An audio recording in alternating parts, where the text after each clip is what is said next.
Hola, bienvenidos. Soy Papá Metiche y bueno, quiero invitarles a que vean los siguientes videos, sobre todo este que es muy especial, porque es el primero de varios videos que vamos a hacer en el que vamos a estar entrevistando a diferentes papás y mamás, en la que vamos a estar contando diferentes historias, platicando de diferentes temas.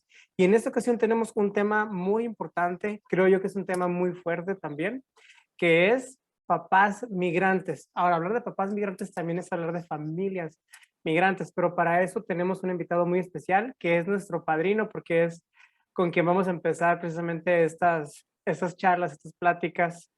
Y bueno, quiero presentarles a el teacher. Teacher, por favor, preséntate, platícanos de dónde eres y dónde estás viviendo. Bueno, es un placer enorme ser el primero, abrir, digamos, este canal, esta nueva ventana de información muy importante. Eh, y bueno, ya dijiste mi nombre, el teacher. Soy venezolano viviendo en Colombia desde hace casi 5 años. Eh, y bueno, la idea de poder tener esta conversación es poder compartirles mi experiencia o lo que he vivido de poquito en poquito. Bueno, ahorita el teacher nos va a platicar su testimonio, pero antes vamos a hablar en general, pues, de qué se trata esto de ser un papá migrante. Podrá sonar muy lógico, pero es muchísimo más amplio de lo que pensamos, porque hay distintas formas de migrar, hay distintos motivos por los cuales las personas migran. Hay migraciones que son en familia, hay migraciones en las que nada más papá migra y deja a la familia en el país de origen. Entonces, son situaciones muy difíciles, pero al final de cuentas, estas personas que migran, que migramos, tuvimos que tomar esta decisión, ¿no? Dadas ciertas circunstancias, ciertos escenarios que nos llevaron, que llevan a los papás precisamente a tener que migrarnos, sobre todo en situaciones económicas. Eh, Vamos a empezar con el testimonio aquí del teacher. El teacher, bueno, yo ya sabes que soy un papá metiche, me meto en todo porque quiero saber de todo, quiero enterarme de todo, soy muy curioso. Bueno, quiero saber ¿por qué tuviste que emigrar? ¿Por qué dejaste tu país, Colombia, para irte a Venezuela? ¿Por qué migraste? Bueno, mm, todos conocen de pronto por alguna u otra razón la situación que está viviendo Venezuela desde hace más de 22 años, que es desde el gobierno que está actual, que se estableció ese tiempo, ¿no? Sin embargo, la cruda realidad ha sido como desde los últimos 12 años. La mayoría de las personas que migramos de Venezuela migramos por esa razón, porque, bueno, todas las situaciones que se pueden imaginar por el caos político social que hay, nos hacen salir. En mi caso, nosotros estábamos, pues, yo tenía un negocio propio, una empresa propia, y mi esposa tenía un buen también trabajo dentro de una universidad pública en Venezuela. Vivíamos en el estado Carabobo. Y pues a medida de todas las cosas que ya les conté anteriormente, que el gobierno venía haciendo, pues nos íbamos como cerrando cada vez más en cuanto a oportunidades y en cuanto a sostenimiento, entre otras cosas. Entonces, puntualmente, en el 2011 perdón, en el 2016 mi esposa sale embarazada y nosotros teníamos 4 años buscando ese bebé. Entonces, nosotros dijimos, bueno, y va a estar el bebé pues nosotros con la cabeza así porque no había pañales, no había esto, no había lo otro, entonces dijimos, ¿qué hacemos? Pero bueno, decidimos quedarnos en Venezuela y seguir apostando al país. Pero el niño nace en mayo y en junio, julio, comenzamos a recibir algunas amenazas de que nos los iban a robar, de que no saliéramos de la casa. Entonces, pues obviamente padres primerizos nos volvimos locos, ¿no? Y empezamos, digamos, a tener esa paranoia. Pero aunado a eso, también el niño tuvo una enfermedad, o sea, tuvo una de estas gripes normalitas que le dan a los niños recién nacidos Y la pediatra nos dice como vengan, búsquense un inhalador y le dan un poquito de esta solución de salbutamol como para despejarle los pulmones y ya. Entonces, bueno, eso nos los dijo en la consulta, fue a las 8 de la mañana, eran las 9 de la noche de ese mismo día y yo no había conseguido ni el salbutamol, ni el aparato, ni nada. O sea, recorrí todo el estado literal buscando esas cosas y por la situación país, pues no lo encontré.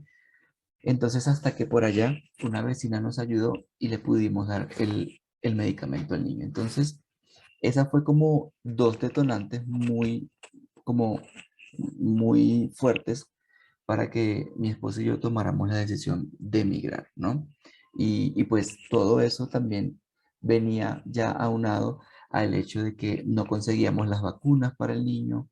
Nosotros, por ejemplo, cada vez se hacía más difícil el hecho de alimentar a mi esposa que estaba dando lactancia materna exclusiva y también pues alimentar en este caso al bebé porque pues aunque era leche, pues tratábamos de también darle frutas y cosas y no teníamos. Entonces, entre todas esas cosas, tomamos la decisión de emigrar.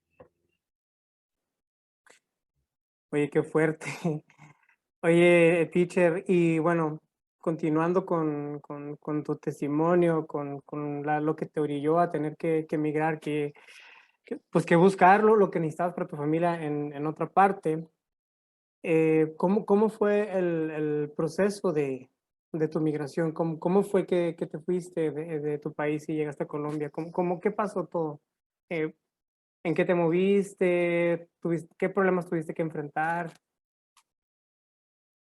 Bueno, yo empecé a ver que muchos amigos con bebés se empezaron a ir del país. Y pues mi esposo y yo somos personas muy creyentes de Dios y decíamos pues vamos a seguir orando y vamos a seguir confiando en Dios y vamos a seguir apostando, ¿no? Al país. No habíamos tenido al bebé todavía.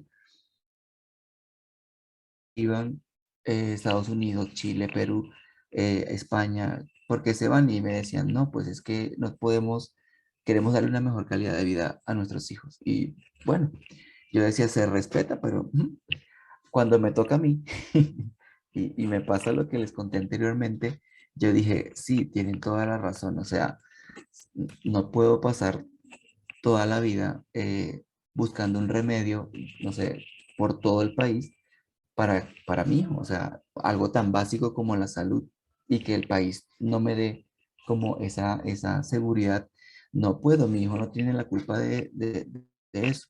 Mi esposa, hasta ese entonces yo tenía como 2 años antes de que naciera el bebé, diciéndole por qué no nos vamos, o sea, yo veía en el negocio que las cosas ya no estaban yendo bien y pues quería, digamos, aperturarme en otro lugar. Y ella me decía que no, no, que estábamos bien. Bueno, cuando pasó lo que pasó del bebé, ella me dijo, sí, tenemos que irnos. Les estoy diciendo que eso fue en julio, que recibimos la amenaza de que nos querían robar a nuestro hijo. Incluso nosotros vivíamos en una segunda planta de una casa, un segundo piso, y un día encontramos una escalera en la puerta de la casa y trataron de levantar el techo. O sea que la amenaza no solamente era escrita, sino que ya estaban intentando. Entonces ahí nos volvimos todo locos, llamamos a la policía y todo, pero en ese julio empecé yo a buscar forma de emigrar. No quería yo salir caminando con mi esposa y con mi hijo. Mi esposa tenía más o menos 3 meses de haber dado a luz y aunque fue parto natural, pues obviamente entre dar lactancia exclusiva, cargar al bebé, etcétera, pues no iba a aguantar el caminar. Y pues como muchas personas empezamos a vender todo, literal, todo, todas las cosas que nosotros habíamos con mucho sacrificio eh, podido comprar, empezamos a vender todo por Mercado Libre, por Mercado Place, bueno, por todos lados. Y, y esa fue una de las partes más duras porque tú decías, oye, esto me costó un montón em, ahorrarlo para tenerlo y venderlo casi que regalado porque la situación país también te da para una inflación que tú dices, o sea, no te da nada. las tarjetas de créditos que teníamos nosotros, todo la pusimos, mejor dicho, sobregiradas para poder comprar los pasajes en avión para no hacer esta ruta caminando que muchos han hecho, que valoro mucho lo que hacen, pero pues en mi caso yo dije, no quiero que mi familia se exponga a eso. Y que ahorita quizás están pasando más personas y la cosa ha bajado un poco los vejámenes que se escuchaban antes, pero en el momento en el que yo vine, se escuchaban que la frontera colombio-venezolana, pues cogían a los niños, la guerrilla, te los quitaban los papás, no sé qué, y pues no queríamos vivir eso. Entonces decidimos pues vender todo, comprar pasajes de avión y el 17 de noviembre de ese mismo año nosotros estábamos viajando a Bogotá. Eh, o sea, les decía, en julio pasó lo de el tema de la amenaza y ya en noviembre estábamos en Bogotá. O sea, se nos hacían eternos los días para salir del país porque aunque llegó la policía, pusimos las denuncias, la familia nos ayudaba, vigilábamos, pero, ¿sabes? Como papás primerizos teníamos ese miedo de, oye, no queremos ni siquiera salir a la calle y no nos sentíamos seguros. Aparte de eso, también el negocio tuve que cerrarlo porque pues las universidades ya no daban para más a mi esposa también por el tema de la licencia de maternidad le dieron su permiso, pero no le pagaban porque bueno, no entraba dinero a la empresa. Entonces, digamos que las cosas comenzaron a llevarse a un tope como que ya no tenemos que ir. Entonces, algo muy importante que mi esposo y yo decidimos es que le pedíamos a Dios tres cosas importantes para saber cuál era ese sitio al cual íbamos a ir. Literal, yo decía, tengo amigos en Perú, tengo amigos en Chile, tengo amigos en Europa, tengo amigos en Estados Unidos, tengo amigos, o sea, hasta en Australia, pero ¿a dónde me voy? Entonces, eh, esos tres puntos nos ayudaron a decidir dónde vamos a ir. Primero, un lugar donde yo pudiese tener un trabajo que pudiese ser, digamos, desde el primer día que llegara, haya algo que yo pudiera hacer para generar dinero. El segundo punto era que pudiésemos tener unos amigos o una familia que nos pudiese ayudar, o sea, nos recibiera y nos ayudara como a poder establecernos en esos primeros días en el país y que nos ayudara a entender toda la situación. Y lo cuarto, pues algo muy unido a nuestra fe, era pues encontrar una iglesia que pudiésemos también asistir. Entonces, en esos tres puntos, el lugar donde nosotros encontramos esos tres puntos fue en Bogotá, con unos amigos que nos escribieron así de la nada, como por ahí por agosto, y me escribieron como, oye, Heriberto, ¿cómo estás? Estamos preocupados por ti. ¿Qué está pasando? No sé. O sea, Dios ha puesto en mí escribirte. Y bueno, yo sin más, sin pelos en la lengua, le cuento todo lo que está pasando y me dice, no, o sea, definitivamente tienen que salir de ahí. ¿Cómo hacemos? ¿Qué tenemos que hacer? Entonces, bueno, le contamos las cosas y a través de él, una empresa me contactó y me dijo, mira, apenas te vengas, vas a tener trabajo con nosotros, no te preocupes, cuenta con eso, solamente que cuando compres el pasaje, dinos cuándo llega, porque al día siguiente vas a empezar a trabajar. Dije, listo, tengo el primer check. Y el segundo check fue esta familia, que nosotros no queríamos abusar de su confianza. Ya sabes que todo esto de los venezolanos también a veces se sale como fuera de control porque hay algunos que abusan de otras personas y nosotros no queríamos ser de ese grupo. Y hablamos con una amiga que estaba ya viviendo acá y nos dijo, bueno, yo vivo en un apartamento con otras personas. Si ustedes quieren, se pueden quedar conmigo. Era lo único seguro que teníamos. Y dijimos, bueno, está bien. Si a ti no te molesta dormir en tu cuarto con tres personas más, ella, no, por mí no hay problema. Y bueno, salimos de Venezuela con esa idea de venir a dormir en un cuarto de un apartamento de tres cuartos con esta amiga.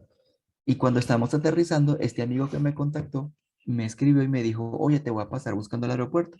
Y así fue, nos fue a buscar al aeropuerto y cuando nos da la sorpresa, no, se van a quedar en mi casa.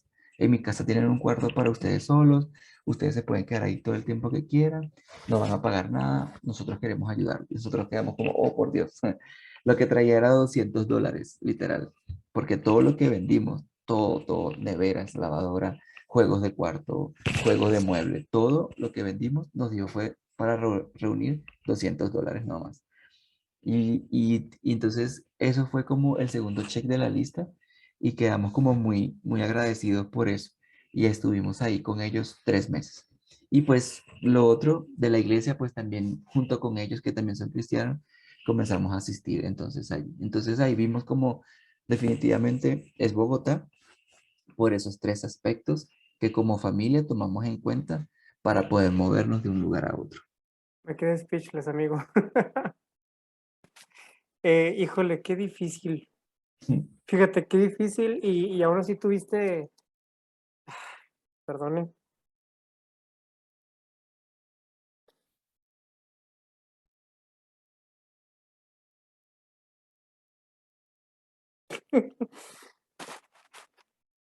Te admiro muchísimo, la verdad, amigo. Tranquilo, Am, estoy con el nudo aquí también.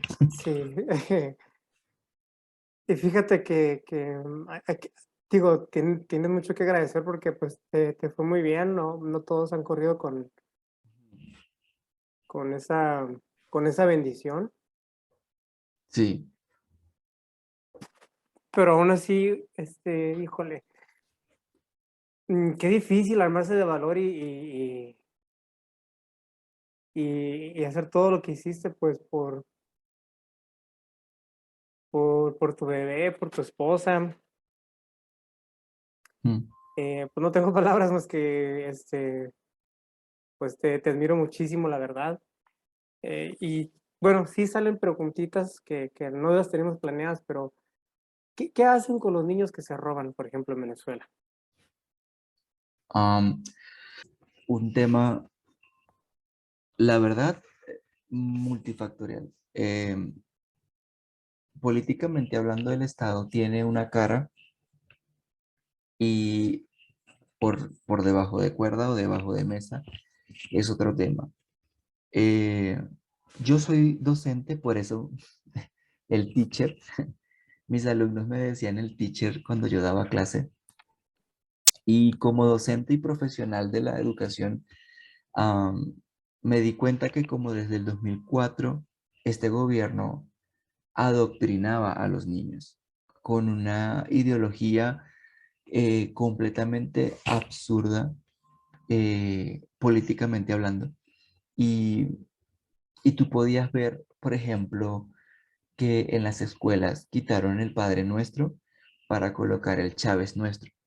Y los niños tenían que orar todos los días y decir, Chávez Nuestro, que estás en los cielos. O sea, ni siquiera es porque es algo completamente fuera de lo normal y es absurdo, sino que estás programando a un niño para una realidad que ni siquiera tiene la culpa, ¿sí? De vivir.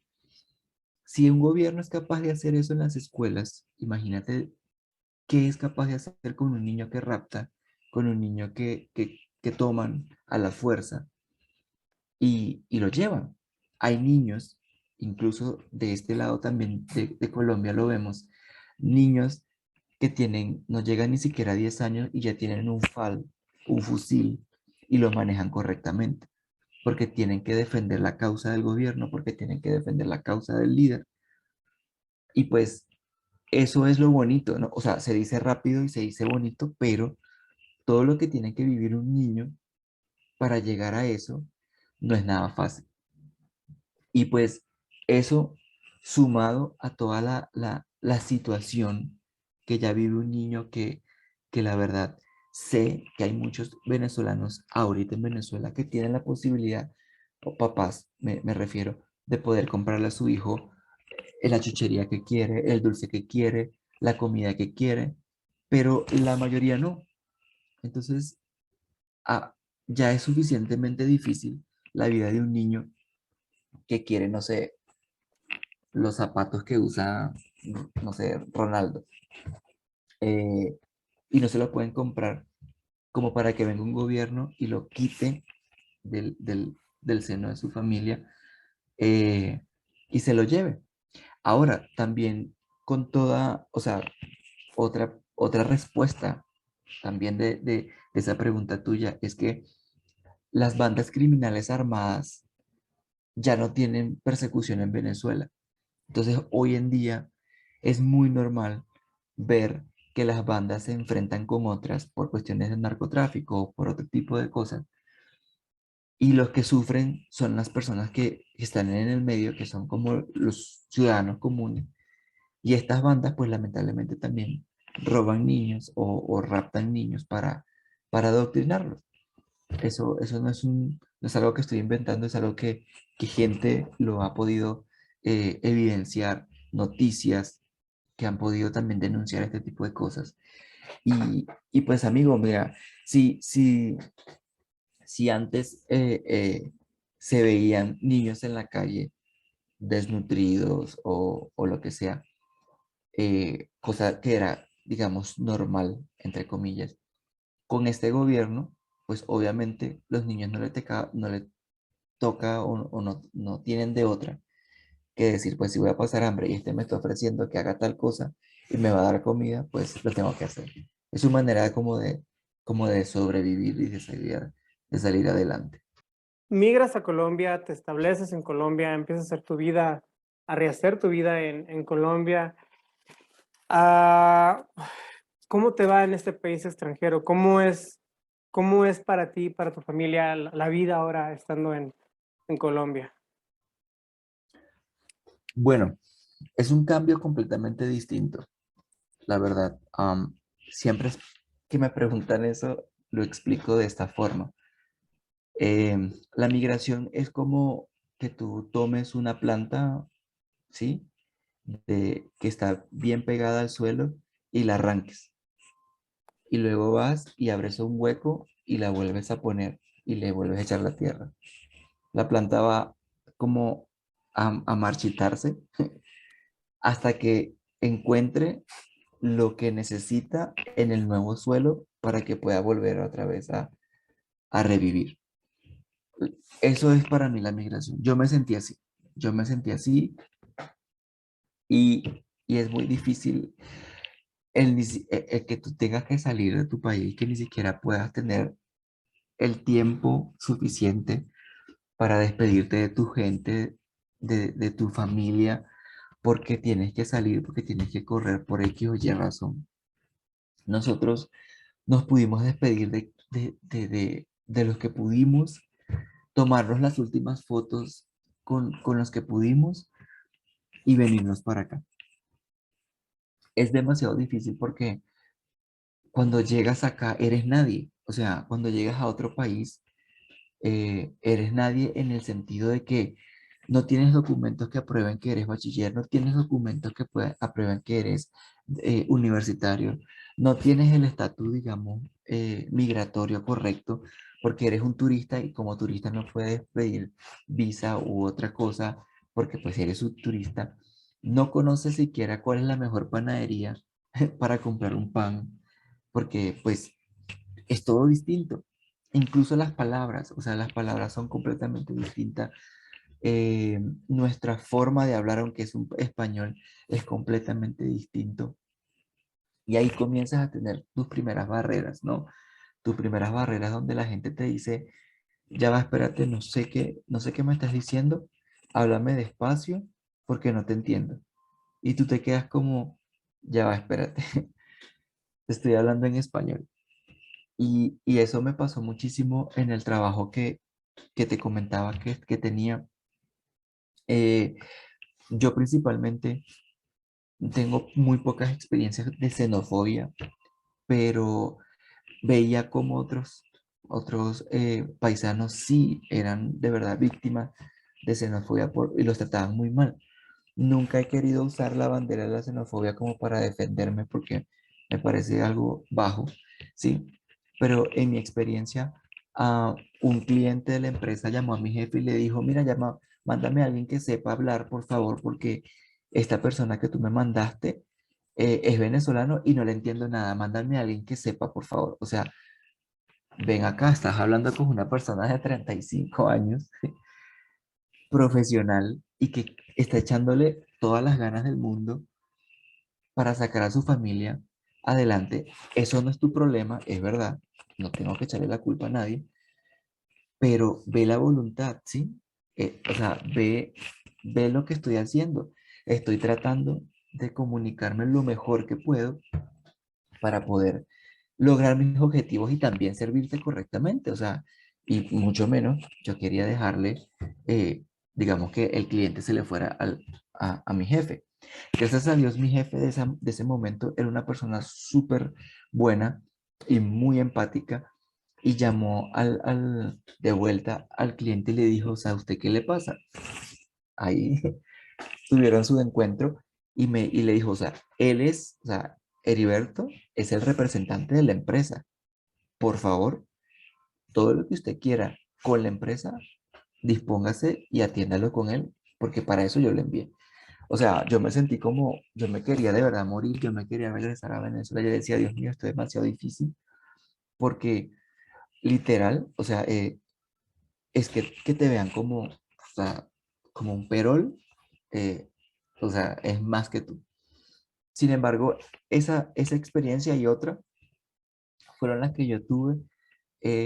Gracias a Dios, yo de pronto debo reconocer que hay algunos venezolanos que tienen ese pensamiento colono en la cabeza de querer conquistar a donde llegan. Tienen el Cristóbal Colón aquí de que llegan a México y bueno, la arepa es venezolana, a la gaseosa se le dice refresco, al banano se le dice cambur, qué sé yo. Entonces comienzan a... Eso se dice así. Yo la verdad nunca he tenido ese problema porque me parece que integrarme a la cultura es también parte chévere de la vida y poder compartir esas experiencias. Y, y eso me permitió, digamos que, comenzar a usar rápidamente las palabras que usaban acá, comenzar a usar todo eso, e incluso algunas personas me dicen, ah, que tú no hablas venezolano. Pues yo no siento que la forma como hablas te da, digamos, el sentirte de una nación, ¿no? Sin embargo, yo tuve que, por estas experiencias que te conté anteriormente, hasta cambiar el acento y tratar de pronunciar bien las S, pronunciar bien la N, la M, la R, que como venezolanos hablamos así como nos salga, pues. Entonces, acá no me entendía y yo tenía que, pues, hablar más despacito, porque también los venezolanos hablamos muy rápido, y adaptarme a todas estas cosas por mi familia. O sea, porque literal, yo no lo hacía porque, ay, que Venezuela la odio, Maduro X, no. Yo lo hacía porque mi familia necesitaba a un padre proveedor que yo me los traje de allá para una calidad de vida y yo tenía, o sea, yo tenía esa responsabilidad. Incluso cuando llegamos acá, mi hijo tenía 6 meses. Entonces mi esposa todavía estaba lactando. No le daban trabajo y también, perdón, ella me pidió, yo necesito tener por lo menos 2 meses más para lactar a mi hijo y así poder, digamos, darle toda la alimentación que pueda para yo poder trabajar. Entonces yo decidí respetar eso que ella me pidió y eso que me decía, tiene que trabajar, tiene que trabajar, tiene que trabajar. Obviamente todo acá es, o sea, es distinto, el sistema, digamos, salarial es distinto, las políticas son distintas. Entonces todo eso me tocó como llegarme a adaptarme de una. De hecho, fue tan traumático, digamos, el hecho de poder llegar de sopetón que, que llegamos, como le dije, en un noviembre y obviamente en diciembre, tu primer hijo, y no tener para regalarle algo,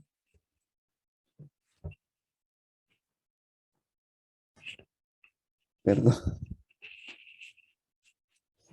es demasiado difícil, brother. O sea, que tú digas, ok, o sea, jamás soñé, jamás pedí, o sea, pasar una Navidad donde no tengas que darle a tu hijo, o sea, porque no tiene, o sea, y yo recuerdo que ese día, o sea, en esa Navidad hablaba con mi esposo y yo le decía, pues, gracias a Dios mi hijo está pequeño, y le compramos como una pelotica, como algo muy chiquito, y dijimos, pues es su regalo, y lo importante es que él pueda ver que su primera Navidad, los papás le regalaron algo, o sea, yo tenía el corazón destrozado porque yo decía, como rayos no le puedo dar lo que en realidad puedo darle. Sin embargo, gracias a Dios, la familia donde estábamos, em, no sé, planearon una sorpresa para nosotros y nos llevaron como a la Navidad, a recibir la Navidad con su familia y ellos tenían o tienen eh, como la costumbre de que todos se dan regalos de todos. Yo me sentía muy mal en ese momento porque cuando empezaron a regalarse, yo agarré a mi hijo y mi esposa y quería como que el mueble me tragara, pero no por, o sea, porque yo como papá me estaba culpando y diciendo, berro, no tengo esa capacidad que tienen estos papás de darle a sus hijos. Estaba siendo muy duro conmigo mismo. Pero, pero mi sorpresa fue que cuando empiezan a llamar y a decir, este regalo es para Ciel, y yo me quedé como, perdón, sí, y aquí está otro regalo para Ciel, y aquí está otro, o sea, ese día, hermano, o sea, a mi hijo le regalaron ropa, juguete, comida, le regalaron de todo, y yo de verdad no tenía palabras para poder expresarle a esa familia lo agradecido que estábamos mi esposa y yo, que inclusive hasta a mi esposa y a mí nos dieron regalos. Y fue muy bonito poder sentir esa experiencia, porque pues todo papá sabe que hace todas las cosas que puede para poder darle lo mejor a sus hijos y que por agentes externos y que por personas externas no puedas, es muy frustrante. Pero ese día, en esa Navidad, gracias a Dios, creo que la pudimos pasar y la pasamos muy chévere y le dábamos muchísimas gracias a Dios porque dijimos, bueno, yo en mi mente como papá estaba re mal, estaba súper mal, pero gracias a Dios que puse en el corazón de estas personas por mi hijo, gracias, o sea, y creo que es lo principal, fue por mi hijo, que ellos, digamos, se movieron a ayudarnos, pero también en segundo lugar a nosotros, porque nos estaban ayudando porque veían nuestra condición y sin recriminarnos y sin decirnos y tampoco con lástima, porque todo lo que nos dieron fue nuevo, todo, absolutamente todo, hasta una cafetera nos dieron y estaba nueva.